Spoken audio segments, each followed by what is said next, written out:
Most people don't stay broke because they lack money. They stay broke because they believe the wrong things about money. Here are some of the biggest money myths that are quietly destroying your financial future. Myth 1: all debt is bad. Wrong. Bad debt drains you, but good debt, like education or a smart mortgage, can actually build wealth. The key question is, will this debt pay you back in the future? Myth 2: you need a financial advisor to get rich. Not really. Most people can build wealth with simple index funds. Advisors are useful for complex situations, not basic investing. Myth 3: you need to watch the market daily. Nope. The best investors don't react, they stay consistent. Invest, wait, and let time do the work. Myth 4: I'm too young to invest. You actually, that's your biggest advantage. Time plus compound interest equals massive wealth. Start early, even small amounts. Myth 5: it's too late to start. Also wrong. Whether you're 30, 50, or even 60, straight to starting now is always better than starting later. Myth 6: credit cards are bad only if you misuse them. Use smartly, they can give rewards, cashback, and benefits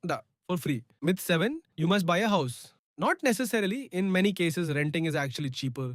Always run the numbers. Don't follow the crowd.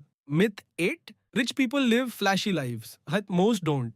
Real wealth is quiet. It's savings, investments, and living below your means. And the biggest myth of all, some people are just naturally good with money. They're not. They just learned. Start small, track your money, follow a simple system like 50-30-20, and most importantly, keep learning. Because wealth isn't luck, it's built one decision at a time.